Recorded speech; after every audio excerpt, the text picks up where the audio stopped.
নমস্কার, আমি শ্রীরূপা। প্রাইম জলপাইগুড়িতে আপনাদের স্বাগত।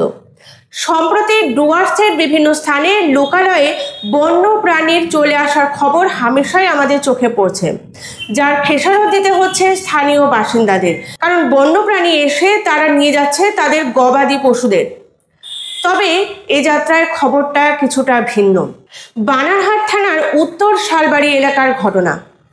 মঙ্গলবার সন্ধ্যা 7টা নাগাদ সেই কিশোর যখন তার বাড়ির সামনে খেলা করছিল, সেই সময় এলাকায় ঢুকে পড়ে এক চিতাবাঘ।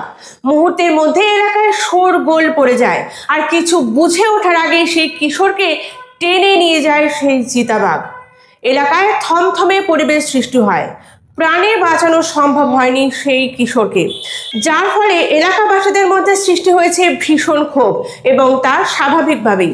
কারণ সেই ঘটনার পর পেরিয়ে গেছে বেশ কয়েক ঘন্টা।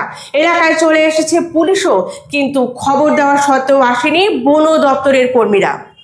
এলাকাবাসীদের অভিযোগ, এটা কিন্তু প্রথমবার নয়, এর আগেও সেই গ্রামে হানা দিয়েছে একাধিক বন্যপ্রাণী, এবং তার মাসুল গুনতে হয়েছে সাধারণ মানুষকে। অনেক সময় প্রাণ হারিয়েছে গবাদি পশু, অনেক সময় বা সাধারণ মানুষকে আহত হতে হয়েছে। আর এবার তো চলে গেল তর তাজা একটি প্রাণ। তবুও কোনো হেলদোল নেই বন দপ্তরের, এমনটাই কিন্তু জানাচ্ছেন স্থানীয় বাসিন্দারা। ঘটনা হয়েছিল কি, একটা ওই আপনার লেপার্ড একজন ছোট বাচ্চাকে একটু অ্যাটাক করেছিল, যার জন্য ওই বাচ্চা একটা ঘায়েল হয়ে পড়ে মারা গেছে। তো ওই জন্য গ্রামের বাসীরা একটু বিরক্ত ছিলেন।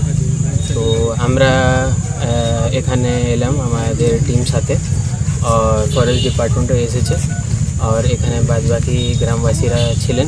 সবার সাথে আমরা কথাবার্তা করে মামলাটাকে একটু শান্ত করেছি, আর বাচ্চার এখন আমরা বডি হসপিটালে পাঠাচ্ছি পোস্টমর্টম করার জন্য। আর এখন সব সিচুয়েশনটা কটার সময় ঘটনা ঘটে? 7টার দিকে নভেম্বর হয়েছিল।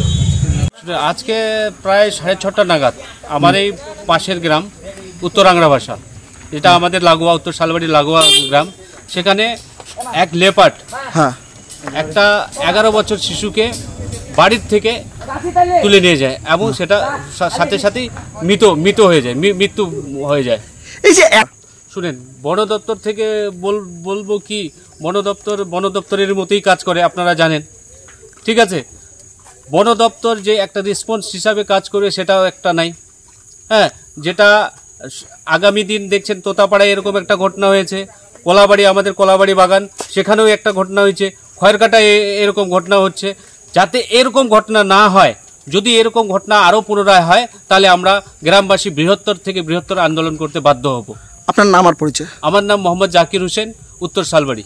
যে বাচ্চাটা মারা গেছে তার বয়স কত এবং তার নাম কি ছিল? বাচ্চাটার নাম হচ্ছে আলামিন রহমান, বয়স 11 বছর। তো এই ধরনের শিশুদের ক্ষেত্রেই মানে যে টাইমটা বলা হচ্ছে, প্রত্যেকটা সময়ই দেখা যাচ্ছে 6টা থেকে 8টার মধ্যেই ঘটনা ঘটছে। তাহলে এই সময়টা যদি বন দপ্তর ঠিকঠাকভাবে ডিউটি করতো, তাহলে কি এই ঘটনাগুলো থেকে এড়ানো যেত? এই সময়টা যদি বন দপ্তর ঠিক করে ডিউটি করতো, তাহলে এই সমস্ত ঘটনা কখনো হতো না।